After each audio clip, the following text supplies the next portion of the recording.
Welcome to this edition of Your Ticket to Baseball Nostalgia.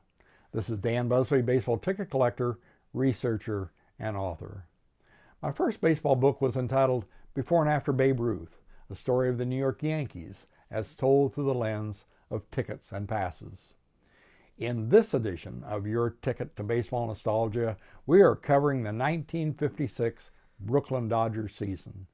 This is all based on my book, Before and After Jackie Robinson, a story of the Brooklyn National League team as told through the lens of tickets and passes.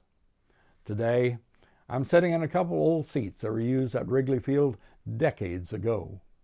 And I would like to share with you that as the 1954 season began, manager Smokey Olson was concerned about the pitching staff. They had the returning Carl Erskine, Clem Labine, and Roger Craig, but Johnny Padres, star of the 1955 World Series, had been drafted and was now in the Navy. Don Drysdale was an imposing, temperamental 6'5" rookie, right-handed pitcher from California. He had the attitude to become a star once he really learned to pitch. Russ Meyer had been traded. Carl Spooner was finished. Billy Lowe's arm was aching and he was traded to Baltimore. Don Besant hurt his arm throwing a golf club at a snake at the Vero Beach Country Club during spring training. Then there was Sandy Koufax. He threw very hard, but the ball tended to arrive at unpredictable destinations, 20 feet in front of home plate, high over the catcher's glove, and into the backstop. When he pitched batting practice, the Brooklyn veterans passed on their turns in the cage, insisting they needed to work on fielding grounders. When the Dodgers took the field on opening day, it was the same team they'd been fielding for almost 10 years, with the exception of Jim Gilliam in left field and Charlie Neal at second, who was coming off a strong year at Montreal. Pee Wee Reese, their team captain, was at shortstop. The home run champion, Duke Snider, in center. Carl Furillo, master of the right field wall carom, in right. Gil Hodges, tall and elegant, was at first. Roy Campanella, 3 times the league's most valuable player, was catching. And at third, graying and thickening around the middle, Jackie Robinson. On the mound stood Don Newcomb, towering and, from a hitter's perspective, menacing. From his box on opening day, Walter O'Malley saw a disturbing sight.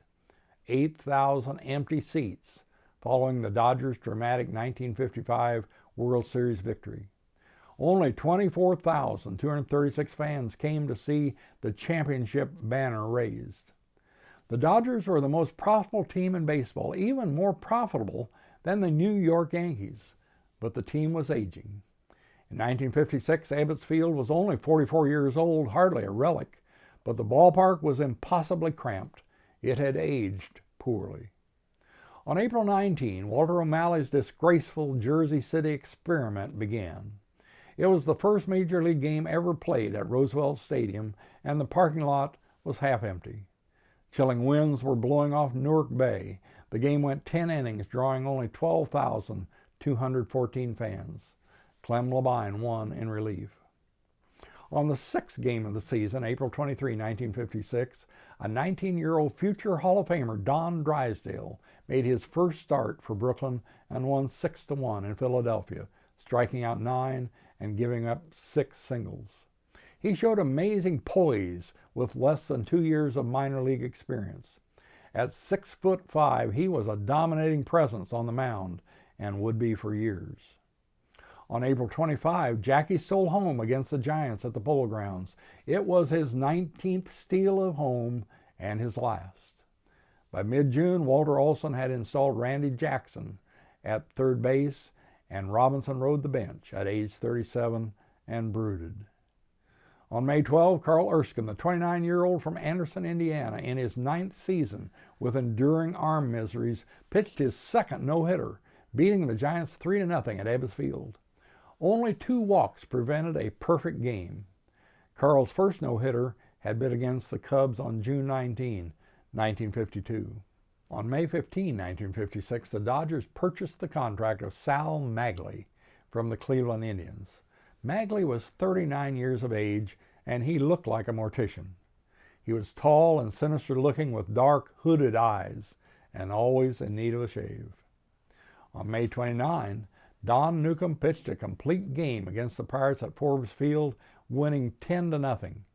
He stopped one of the great batting streaks of that era. Dale Long, Pirates first baseman, had hit home runs in 8 straight games. Long came up 4 times against Newcombe. He struck out once, popped up twice, but sent Duke Snider 470 feet to the deepest part of left center to catch a ball that would have been a home run in any other park in the league. The Dodgers were now 19-16, 3 games out of first. On June 17, in the 9th inning of the first game of a doubleheader, Joe Adcock, Milwaukee Brave outfielder, became the only player to hit a ball out of Ebbets Field in left field. He hit a drive on an arc over the third baseman's head that cleared the 83-foot high roof above the 350-foot sign at ground level. On June 23, Don Zimmer was again hit in the head. He almost died from a previous beating, resulting in a 13-day coma. This time Don was wearing a batting helmet, but he was hit in the face, suffering a broken cheekbone and a concussion.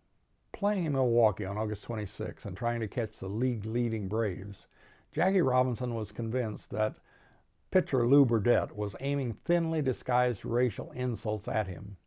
In a pregame warm-up session, Jackie nearly made one of the worst mistakes of his career. He suddenly wheeled and threw a ball at Burdette standing on the Braves' dugout steps.